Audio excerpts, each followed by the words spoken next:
Hi everyone, I am Jessica. Welcome back to my channel. Today we're working on another part of the Peppermint Tree Skirt. I'm quilting it and I'm showing you a little bit of that process. So let's get started.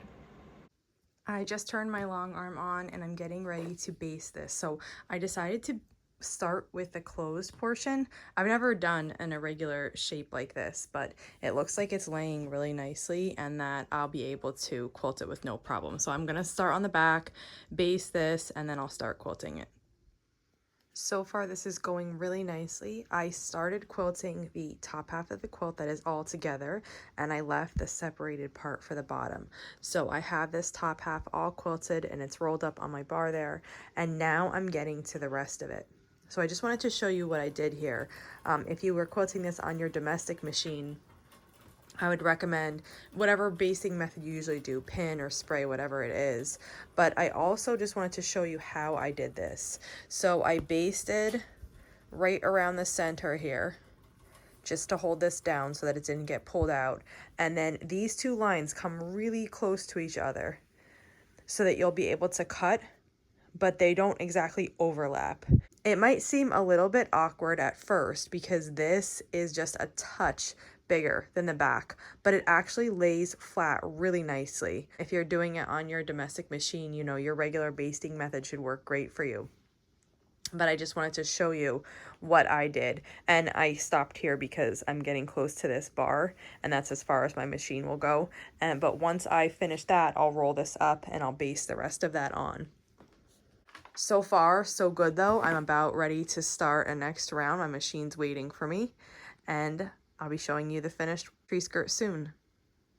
I just finished quilting this and it turned out awesome. I love how it looks.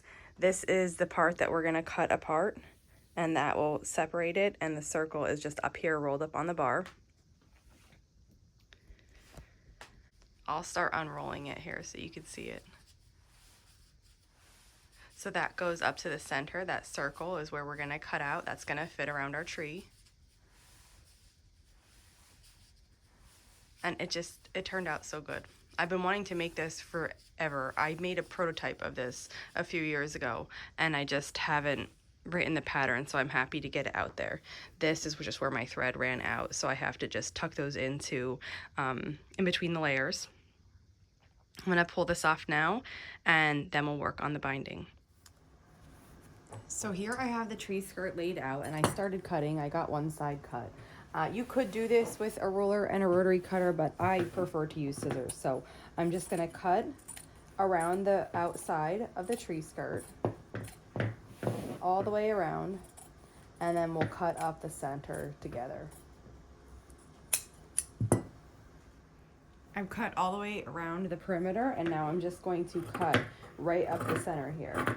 And these pieces of fabric are really close, but they're not actually overlapping, so I'm able to cut on the batting in between the two lines. So we just cut right up the middle, like that. And then now we just cut out the circle.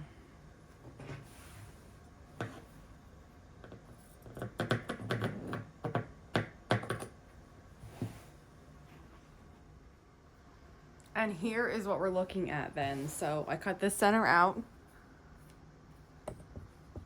and we have this line that's gonna open to allow you to put it under your tree, and the circle in the middle. And now we just need to bind it. So that wraps it up for today. We have our tree skirt quilted, cut to separate the line, and cut where the circle is. If you have any questions on this part, just let me know, and I will see you back here soon to work on the binding. Thanks for following along.